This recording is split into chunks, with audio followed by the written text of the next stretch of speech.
स्वागत है आप सभी का। और आज जिस केस के बारे में मैं आप लोगों को बताने जा रहा हूँ उसको देखने के बाद आप लोग बहुत ही बुरी तरह से शॉक होने वाले हो। एक लड़की जिसकी उम्र अभी 20 साल है और उसके पेट में एक बच्चा पल रहा है 5 महीने का, और उसकी डेड बॉडी पुलिस को एक होटल रूम में मिलती है। और आखिरकार ये कैसे हुआ और वो लड़की कौन थी और वो बच्चा किसका था, ये जानने के लिए हमें पूरी कहानी को शुरू से सुनना पड़ेगा, जो कि बहुत ज़्यादा इंटरेस्टिंग है।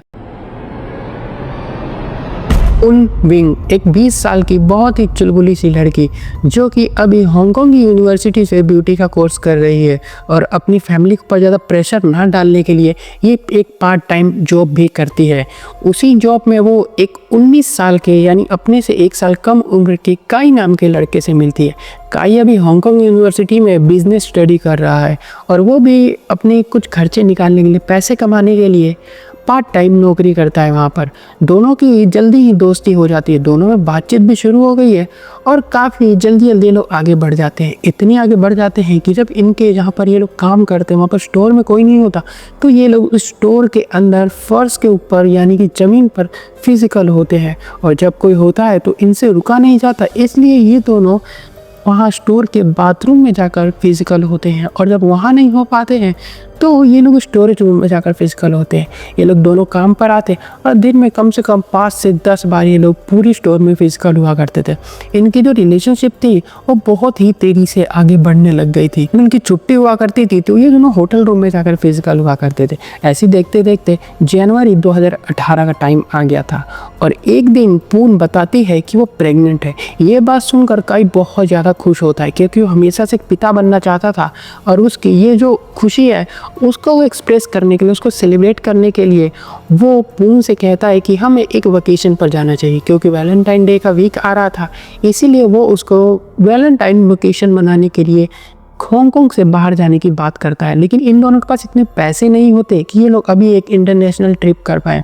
हालांकि जो पून होती है उसकी फैमिली की कंडीशन थोड़ी सी ठीक होती है, इसलिए वो घर पर जाती है और अपने माता पिता से पैसे मांगती है, ये बोलकर कि मैं अपनी फ्रेंड्स के साथ एक वेकेशन पर जा रही हूँ और मैं 17 फरवरी तक वापस लौट कर आ जाऊँगी। और ये बात इसने अपनी मॉम को 8 फरवरी को करी थी। अब उसकी मॉम सोचती कि फ्रेंड्स के साथ जा रही है, इसलिए ज़्यादा से पूछताछ भी नहीं की जाती है, और उसके घर वाले उसको पैसे दे देते हैं। पून और काई घर के मिले हुए पैसों से पहले 2 टिकट बुक करते हैं ताइवान की, और 8 फरवरी को वो लोग फ्लाइट लेकर ताइवान पहुंच जाते हैं। ताइवान वेकेशन के लिए काफ़ी अच्छी जगह है, बहुत अच्छे लोकेशंस है, होटल्स है। वो दोनों द पर्पल गार्डन नाम के एक होटल को बुक करते हैं अपने स्टे के लिए, और वहाँ पर वो लोग अपना पूरा वैलेंटाइन वीक बिताते हैं, घूमना फिरना, बातें करना, और रूम में आकर बहुत ज़्यादा फिजिकल होते हैं। 16 फरवरी को पून उससे कहती है कि हमारे पास बहुत सारा सामान हुआ, क्योंकि उन लोगों ने वहाँ पे बहुत शॉपिंग भी की थी और उनके पास एक्स्ट्रा बैग लगेज नहीं था। इसीलिए वो अपने होटल के पास के ही एक मार्केट में जाकर एक पिंक कलर का सूटकेस खरीद कर लाते हैं। तो रात को जब होटल के अंदर घुस रहे थे तो यहाँ पर उनकी सीसीटीवी की वीडियो भी रिकॉर्ड हो गई थी। रूम में जाकर दोनों अपने सामान को पैक करने लग जाते हैं, और पैक करते हुए हल्की सी दोनों में आर्गुमेंट हो जाती है कि बैग के अंदर सामान ऐसे रखा जाएगा, नहीं ऐसे रखा जाएगा करते हैं।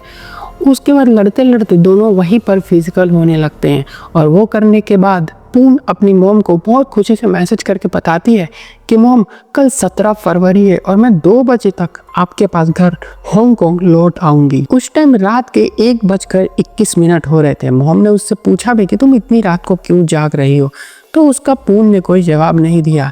और उसके बाद उसकी मॉम अगले दिन अपनी बेटी के वापस लौटने का इंतज़ार करने लग गई। 1 दिन बीता, 2 दिन बीता, 3 दिन बीता, उनकी बेटी वापस नहीं आई।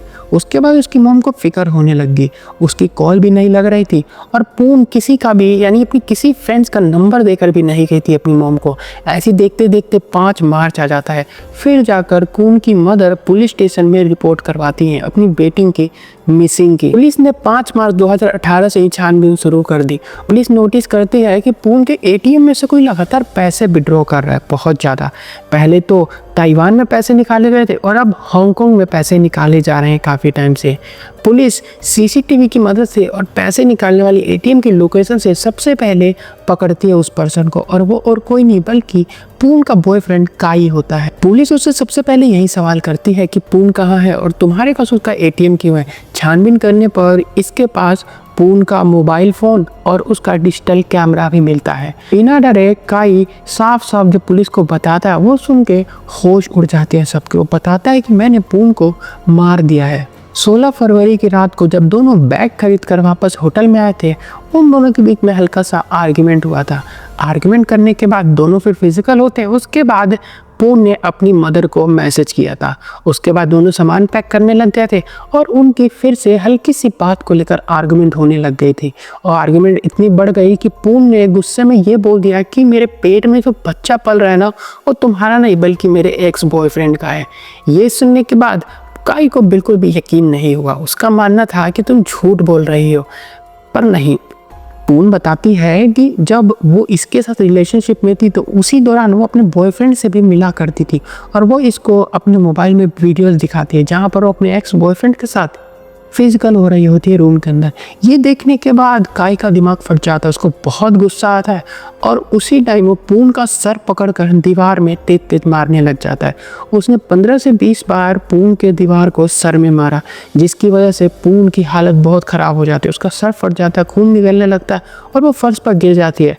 वहीं पड़े नाइफ को उठाकर काई उसके ऊपर नाइफ से अटैक करने लग जाता है और वो जब तक उसको मारता है जब तक उसकी मौत नहीं हो जाती। पून को मारने के बाद काई उसकी डेड बॉडी को उसी पिंक बैग में डालकर बंद करके उसको अपने साथ बेड पर रख के वहीं पर सो जाता है जैसे कुछ हुआ ही नहीं हो।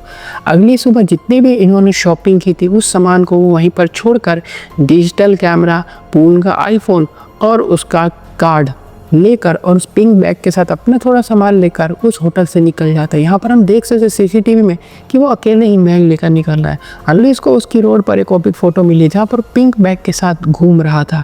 यहाँ से वो मेट्रो पकड़ता है और मेट्रो से एक रिवर के पास जाता है और उसकी बॉडी को वहीं के रिवर में फेंक देता है। और फेंकने के बाद वो थोड़े टाइम ताइवान में घूमता है, वो पैसे निकालता है, उन पैसों से अय्याशी करता है और उसके बाद फ्लाइट लेकर वो वापस हांगकांग आ जाता है, जिसके बाद पुलिस ने उसको पकड़ लिया। पुलिस फिर पून की बॉडी खोजने में लग जाती है और पुलिस को 13 मार्च को पून की बॉडी मिलती है। चेक करने से पता चलता है कि काई ने पून के कार्ड में से अभी तक 20,000 हांगकांग डॉलर निकाल लिए थे। और यहाँ पर केस हमें लगता है कितना साफ और क्लियर है, लेकिन यहाँ पर आता है ट्विस्ट, क्योंकि सब कुछ जानते हुए भी हांगकांग की पुलिस काई के ऊपर केस नहीं करती है। उसके ऊपर बस मनी लॉन्ड्रिंग, यही चोरी चकारी का केस लगता है, ना कि मर्डर का। क्योंकि जो ताइवान है और हांगकांग है ये दोनों अलग अलग है। देखो, हांगकांग आता तो चाइना के अंदर ही है, लेकिन वो उसकी जीडीपी अलग है, उसकी गवर्नमेंट अलग है, उसकी सारी चीज़ें ही अलग है। क्योंकि काई ने जो क्राइम किया है वो हांगकांग के बाहर किया है ताइवान में, और हांगकांग उससे अलग है। ये काफ़ी पॉलिटिकल होगा अगर मैं तुम्हें समझाने लग जाऊँ। तुम इस तरह से समझ सकते हो कि ये दोनों जगह है तो एक ही साथ, मतलब चाइना की पार्ट है, लेकिन दोनों की जो गवर्नमेंट है, बाकी सारी चीज़ें वो अलग अलग है। इस वजह से चाइना के लोगों ने बहुत ज़्यादा इस केस को लेकर रोड पे 3 वीक तक प्रोटेस्ट भी किया था। उसके बाद भी कोई फ़ायदा नहीं हुआ। काई को पूरे 13 महीने की सज़ा सुनाई गई थी बस मनी लॉन्ड्रिंग के लिए, और उसके बाद वो निकल कर आ गया था। उसने पुलिस में मीडिया के सामने सबसे माफ़ी भी मांगी थी अपने क्राइम के लिए। आपको क्या लगता है इस केस के बारे में? पहले तो काई बहुत खुश था क्योंकि वो पिता बनने वाला था, उसके लिए अलग एक्सपीरियंस था, लेकिन अभी उसकी उम्र भी जस्ट 19 साल थी। लेकिन वो खुश बहुत था। उसी खुशी खुशी में उसने इतनी सारी चीज़ें की, और जब उसको सच्चाई पता चली कि वो उस बच्चे का बाप नहीं है तो उसने अपनी गर्लफ्रेंड को ही गुस्से में आकर मार दिया। वीडियो अच्छी लगे तो वीडियो को लाइक ज़रूर करना, चैनल को सब्सक्राइब कर दो और भी अजीब से ऐसी क्राइम के स्टोरीज को देखने के लिए। मिलता हूँ, तब तक के लिए बाय।